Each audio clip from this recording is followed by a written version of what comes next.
Now for another check, your WCNC weather impact forecast with meteorologist Chris Mulcahy. So, Chris, we know some rain on the way this week. Yeah, it's going to be a lot of on and off rain. We're not looking at build an arc type of forecast, but certainly it's going to be cloudier at times, as we're seeing in parts of here at High Breton Mountain. By the way, this is the area that really we're expecting the cloudiest forecast for today. But look at this beautiful fall foliage. It's right here that we're right at the peak or heading past it. So you see a lot of brown trees, but then still some of those oranges trying to flourish here in the mountainous parts of Caldwell County. You can see that we have some beautiful blue skies, a few of those upper level clouds over Charlotte Motor Speedway, but some of us are dealing with an overcast sky. So it's really a split difference depending where you are. Here's Monroe, an equally gorgeous forecast, but I think it's going to be at times it'll be cloudy. At other times you'll see more blue sky before things start to adjust itself for a cloudier Tuesday. Yes, it is going to rain on Election Day, but it's not an all-day washout, so we'll get to that in a sec. Today, 68 degrees in Charlotte, where we're already seeing maximum sunshine.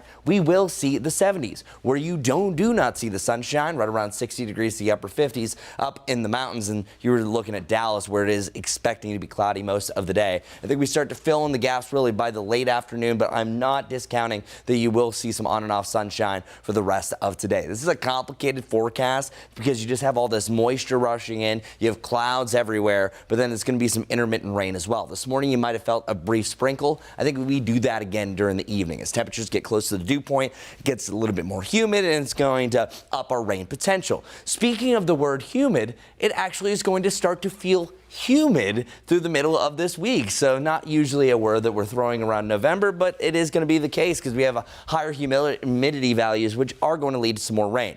I think Election Day is going to be on and off rain. At times where it's not raining, it'll still look like it's going to rain. Temperatures getting a little bit warmer as well, into the lower to the mid 70s as we're transitioning over to a warmer wind direction. Here's 10 a.m. tomorrow.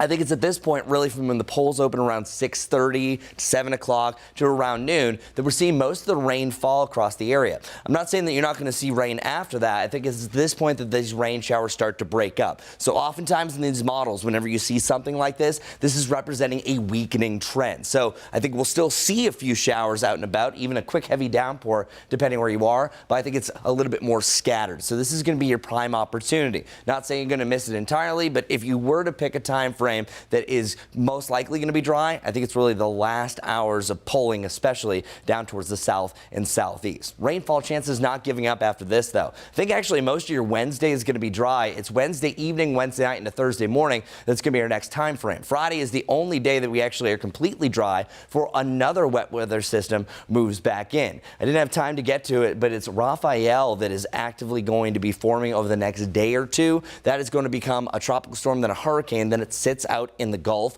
That's pushing up extra moisture, so that's going to keep a cloudier forecast for us, but it will not direct us directly. You have to know that. It's not going to impact us directly. Our high temperatures for the week really going to be a Wednesday and Thursday. That's where we're hovering around the mid 70s. Once we get a front to roll through, we'll have the lower 70s on Friday and Saturday, back to the 60s though to end the weekend.